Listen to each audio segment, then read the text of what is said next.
Père Anthony, pour commencer, un tel anniversaire, ça se prépare de longue date. On pourrait se dire un anniversaire de plus, mais j'aimerais vous entendre sur qu'est-ce que vous avez envie cette année de montrer, de mettre en avant avec toutes les propositions durant cette année. Est-ce qu'il y a des choses sur lesquelles vous avez travaillé particulièrement en équipe pour faire découvrir à ceux qui viendront passer un moment avec vous au sanctuaire? Bonjour. Alors, voilà, d'un côté, c'est l'anniversaire, 175 ans, et le souci de toute la congrégation, c'est comment vivre ces événements, de ne pas, d'un côté, laisser seulement rester au passé, mais faire, d'un côté, reconnaître le passé et tout ce que les dons reçus, et inclut cette apparition, et vivre aujourd'hui, mais aussi faire projeter vers l'avenir. Alors il y a ces trois dimensions qui sont, je dirais, au cœur de cet anniversaire. Sœur Sophie, vous avez la mission, notamment là-haut, au sanctuaire, donc vraiment dans la montagne, de recevoir le public qui passe. Alors, je peux imaginer un public très très varié, à la fois des pèlerins qui viennent faire une démarche de foi, un peu aussi des motards, parce qu'il y a toujours une place pour les motards, ou des cavaliers. Comment on arrive à actualiser ou à rendre accessible au moins un message ou une partie du message de la belle dame de la Salette à ce public-là, ce public d'aujourd'hui? Est-ce que c'est un travail sans cesse à renouveler, d'actualiser le message? C'est sans cesse à renouveler, mais c'est surtout d'abord de prendre le temps de rencontrer les personnes, de discuter avec elles, de voir quels sont leurs besoins, leurs attentes, ce dont elles ont besoin aussi de découvrir sur le lieu. Et c'est dans ce dialogue que l'on peut rentrer dans la dynamique de ce qui s'est passé sur la montagne. Pour certains, ça va être simplement d'expliquer l'événement, et puis pour d'autres, de pouvoir approfondir tel ou tel point du message. Et au fil du temps, on se rend compte dans la discussion que le message, il n'est pas que pour il y a 175 ans, mais bien pour nous aujourd'hui, parce que ce que vient dire Marie vient nous rejoindre plus profondément dans ce que nous vivons au quotidien. Est-ce que Père Anthony, justement, par rapport à ce qui nous touche dans le quotidien, on n'est pas encore totalement sorti, même d'une période un peu compliquée avec la pandémie, les confinements et autres. Est-ce que il y a une façon renouvelée d'entendre le message de la Salette dans le contexte qui est le nôtre aujourd'hui? Autrement dit, est-ce que le message de Marie nous touche particulièrement dans certains aspects de ce que l'on vit aujourd'hui? Oui, comme Sœur Sophie a dit, l'écoute des pèlerins qui arrivent, ça nous donne un peu, comment dire, thermomètre de voir qu'est-ce que vraiment s'est passé et qu'est-ce qui se passe aux profondeurs des gens d'aujourd'hui. Alors, ce que je peux dire, qu'il y a cette certaine crainte vis-à-vis à l'avenir, à tout ce qui se passe. Il y a aussi cette crainte que nous vivons dans une société qui est bien manipulée. Et il y a cette crainte vis-à-vis à l'inconnu. Et je pense que, voilà, que la Salette, on essaye de la vivre et de la traduire pour aujourd'hui, toujours en liaison avec la parole de Dieu, avec ce que l'Église de toujours nous transmet, et à propos du rôle de Marie, de sa mission auprès de l'Église, du peuple de croyants. Alors ça nous aide un peu d'éviter certaines traductions ou explications simplicistes, parce que ça est dangereux, mais plutôt aider les gens de vivre le mystère, en effet, de la présence du Seigneur, mais aussi cette difficulté que nous avons, que le mal existe, que le mal touche notre vie personnelle, notre vie de société, de relations. Aussi, j'ajouterai le contexte, le contexte de notre liberté et la responsabilité de laquelle Marie parle très nettement pendant son apparition, dans son message. Sophie, cette nécessité d'actualiser, alors vous allez l'incarner avec notamment la sortie d'ouvrages pour dire aujourd'hui, dans la culture qui est la nôtre aujourd'hui, eh bien on a besoin peut-être de reprendre à frais nouveaux le message et les études et les enquêtes. Il y a des ouvrages qui sortent incessamment. Oui, alors on a essayé d'avoir un certain nombre d'ouvrages qui vont rejoindre différents âges, Donc il y a une BD qui va bientôt sortir, elle est chez l'imprimeur, là, on va bientôt pouvoir l'éditer, qui reprend exactement les paroles de la Sainte Vierge et qui nous permet de voir jusqu'à aujourd'hui comment les pèlerins ont été touchés par ce message. Et puis un autre ouvrage qui s'appelle « Faites-le passer à tout mon peuple », qui est vraiment une manière d'aborder de manière très simple l'histoire de la Salette à partir des questions des pèlerins et qui nous guide à travers l'événement et pour nous aujourd'hui, qu'est-ce que ça veut dire. C'est vrai que Marie vient nous demander de faire cas des situations qui sont autour de nous. Elle le demande au peuple au moment où elle s'adresse à eux, mais elle vient nous le dire aussi à nous, comme dit le Père Anthony, quelle est notre part de responsabilité dans ce qui se passe. Et je reprendrai volontiers deux exemples, la situation de famine de l'époque de l'apparition, où Marie vient dire qu'il nous faut ouvrir les yeux finalement sur le fait qu'il y a des gens qui meurent de faim et qu'est-ce qu'on peut faire pour les aider.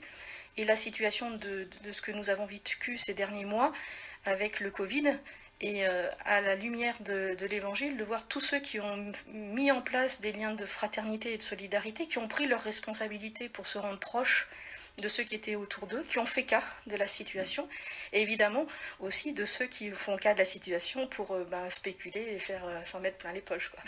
Et c'était la même chose qui se passait au moment de l'apparition. Donc on se retrouve presque 175 ans après avec une situation quasi identique. Rien de neuf sous le soleil, on pourrait dire, malheureusement. C'est vrai que Sophie, quand on peut lire d'un premier jet le message, on est frappé par la rudesse, l'aridité. Et là, on a un auteur qui arrive à illustrer de façon sonore voilà, la joie, l'actualité du message. En fait, le message en soi, si on reste au premier degré, c'est sûr qu'on est sur une attitude un peu raide. Et Marie, elle mâche pas ses mots. Hein. Mais je crois que quand on aime ceux qui sont autour de nous et qu'on les voit prendre un mauvais chemin, on a besoin aussi de reposer des jalons pour aider à se resituer et à se remettre sur le droit chemin. Je crois que Marie, elle a une attitude de mère. Elle vient soutenir le bras de son fils comme Aaron et Our l'ont fait quand Moïse était sur la montagne et que son peuple se battait contre les Amalicites. Le but, c'est vraiment de soutenir son fils. Jésus, il est vrai Dieu, donc il pouvait le faire tout seul, mais Marie, c'est une mère et une maman. Elle vient nous prendre dans ses bras pour nous porter. D'ailleurs, un des tableaux d'Arcabas qui est dans la chapelle de la rencontre, où on voit Marie avec les deux ombres des deux enfants, pour moi, ça signifie vraiment cette présence de Marie qui vient prendre nos ombres sur elle et nous libérer de tout ce qui nous lie, tout ce qui nous rend esclaves. Et là, ça ne peut être qu'un message de joie, de paix et d'espérance. Alors Père Anthony, le programme est très abondant, on ne va pas pouvoir détailler tout ce qui se passe, notamment cet été à la Salette. Le site internet voilà, détaille toutes ces propositions-là. Qu'est-ce que vous auriez envie de mettre en avant peut-être aujourd'hui pour dire, vous ne connaissez pas la Salette, eh bien, venez faire un tour et vous allez découvrir, voilà, je sais pas, une chose que vous avez envie de mettre peut-être en avant cette année particulière. Je pense que ce qui fait partie des programmes normaux, il y a toujours des rencontres, des racontes d'apparition, et une explication, la possibilité de conversation, d'expliquer aux gens, parce qu'il y a toujours des questions, c'est bien, et faire connaître le lieu. Mais ce que rythme cette année, ce sont les jours mariales, autour du troisième dimanche de chaque mois. Et cette année, c'est lié vraiment dans ce contexte de l'année mariale, avec le thème Marie et un chemin d'espérance et de paix entre les cultures. Et nous avons préparé cette proposition de vivre un parcours marial et en relation avec la parole de Dieu, le message de la Salette, aussi le commentaire qu'il a fait dans la lettre pour l'anniversaire 150e, Jean-Paul II. Il a écrit la lettre à l'évêque de Grenoble, à nous tous liés à la Salette. Alors avec cet outil, si on peut dire comme ça, nous essayons d'aider les pèlerins de reconnaître d'abord l'importance de la présence de Dieu en leur vie, inclut aussi la Salette, parce qu'il y a l'accent personnel lié à la Salette, pour ceux qui le connaissent depuis des années.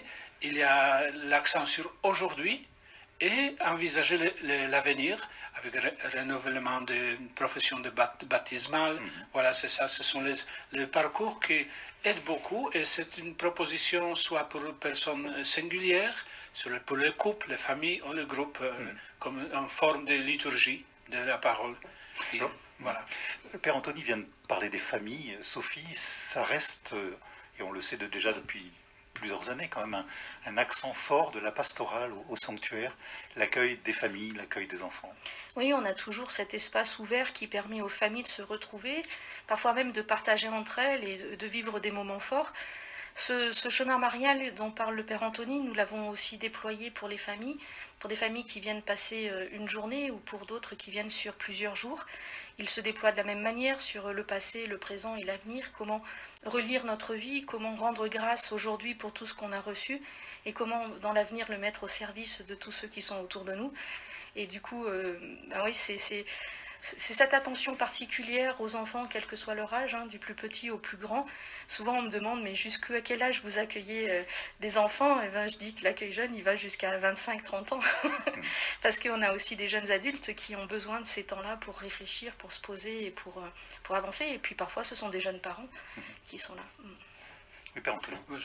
Pour compléter, l'autre jour, j'ai guidé un couple qui est venu ici de Grenoble. Et consciemment, ils sont venus pour vivre ce chemin marial comme une préparation à vivre leur jubilé de mariage.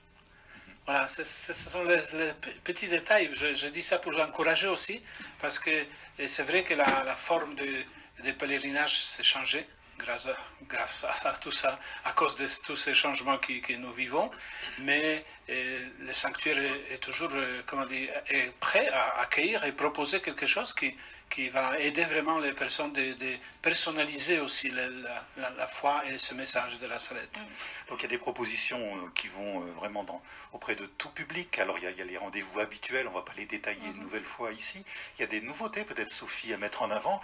J'ai vu cette exposition Arcabas. Voilà, il y a plein de gens qui peuvent être intéressés par faire le chemin d'abord pour ça et puis à l'occasion découvrir autre chose. Voilà, c'est vrai qu'il y a des familles qui ne sont pas dans une démarche spirituelle tout de suite et qui vont être plutôt dans une démarche culturelle. Alors côté des enfants, on a mis en place un jeu qui permet aux familles de découvrir les œuvres qui sont dans la basilique et qui sont aussi à la chapelle de la rencontre. Et puis pour les adultes, a été mis en place une exposition que Père Anthony peut parler davantage, qui sera plus une exposition temporaire et qui permettra d'approfondir un petit peu plus l'œuvre d'Arcabas. Père Anthony, c'est une question, on va pas pouvoir la détailler beaucoup. Dans le contexte qui est le nôtre aujourd'hui, on peut se réfugier dans tout et peut-être n'importe quoi. Est-ce que l'équipe des pèlerins, des chapelains, pas des pèlerins, là-haut, est mobilisée pour dire ne vous faites pas une idée n'importe comment sur le message, venez nous rencontrer, venez voir, prendre vraiment la mesure, l'histoire réelle de ce qui s'est passé. Ça reste un danger, des déviations toujours, il faut sans cesse répéter, mais venez voir, venez vivre quelque chose pour vous rendre compte. Oui, c'est vrai. Il y a quelque chose qui accompagne la Salette depuis, on peut dire, le commencement. Et nous essayons d'aider les gens, c'est-à-dire accepter ce qu'ils savent sur la Salette. Ou qui croient savoir. Voilà. Et après, il faut toujours les aider, surtout quand il s'agit de l'apparition privée, il y a toujours ce moment délicat de se laisser guider et être obéissant à l'Église, à la reconnaissance que l'Église a déterminée comme décrit. Et je pense que c'est ça la guide. Mais si, comme aujourd'hui, vous pouvez chercher toutes les informations que vous voulez sur chaque sujet, aussi sur les apparitions, alors voilà, il y a cette mission d'accueillir les gens, les pèlerins comme ils sont, mais aider aussi pour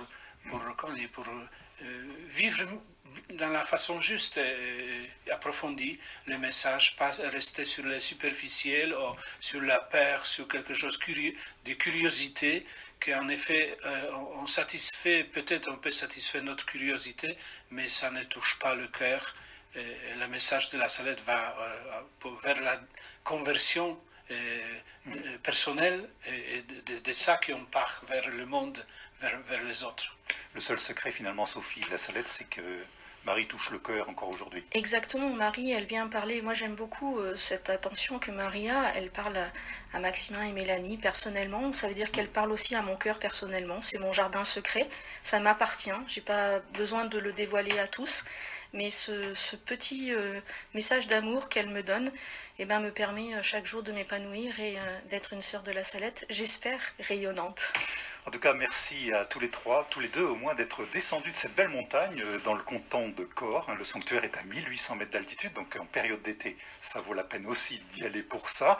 Et donc de nous donner envie de participer à ces nombreux événements durant tout l'été. Allez sur le site de la Salette où vous trouverez toutes les propositions. La route égrène ces villages, je vois enfin dans un tournant le sanctuaire dans ses alpages et le torrent tourbillonnant. Oui, retour à la Salette, j'ai rendez-vous avec Marie. Oui, retour à la Salette, j'ai rendez-vous avec Marie. Et en courant à tire-d'aile, et tout de suite en arrivant, je reviens prier auprès d'elle. Voici longtemps que tu m'attends. Oui, retour